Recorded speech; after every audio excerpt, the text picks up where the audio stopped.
പിന്നെപ്പോഴോ ദക്ഷന് ശിവനോട് വൈരമായി. ദക്ഷൻ ഒരു യാഗം നിശ്ചയിച്ചു, ശിവനെ വിളിക്കാതെ.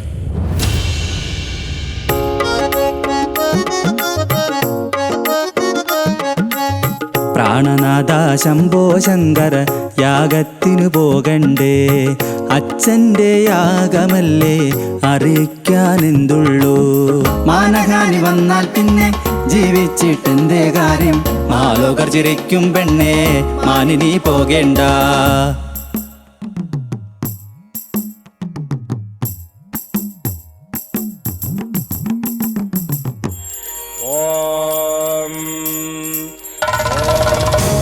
ഇങ്ങനെയൊരു മകളെയില്ല, ഇവളെന്റെ മകളെയല്ല. ദക്ഷന്റെ യദ്വരശാലയിൽ ഈ പെണ്ണിനെന്തേ കാര്യം? ഇറന്നുണ്ണുന്നൊരുവൻ കെട്ടിയ പെണ്ണല്ലേ നീ പെണ്ണെ.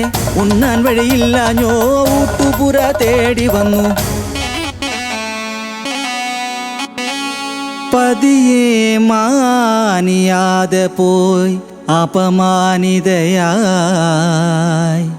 അഗ്നിയിൽ ദേഹത്യാഗം ചെയ്തു ദാക്ഷായണി.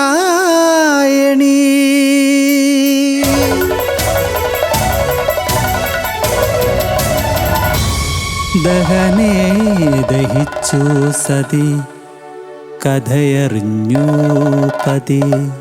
സംഹാരകാലരൂപം പൂണ്ടു പശുപതി. ജടനിലത്തിട്ടടിച്ചു വീരഭദ്രനും ഭദ്രയും അതിൽ നിന്നുയർത്തെഴുന്നേറ്റു. ആയുധം നാനാവിധം കയ്യിലേന്തി യാഗശാലയിലേക്കവർ പുറപ്പെട്ടു.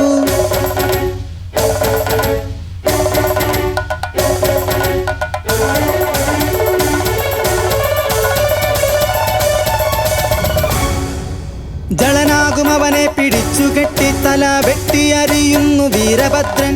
രക്തം കുടിക്കുന്നു ഭദ്രകാളി, അഗ്നിയിൽ കത്തിയെരിഞ്ഞിടുന്നു ശിരം.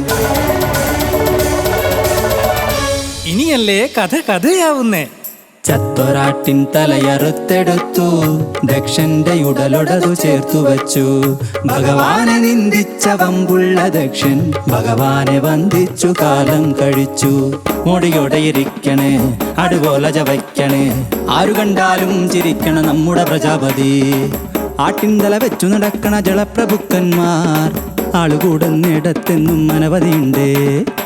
കണ്ടോ കണ്ടോ, തൊട്ടുവല്ലതുമുണ്ടേൽ കിട്ടിയാൽ പശു തീർത്തിട്ട് കൊട്ടിയൂരിള നീരാട്ടത്തിന് പോകാമല്ലോ.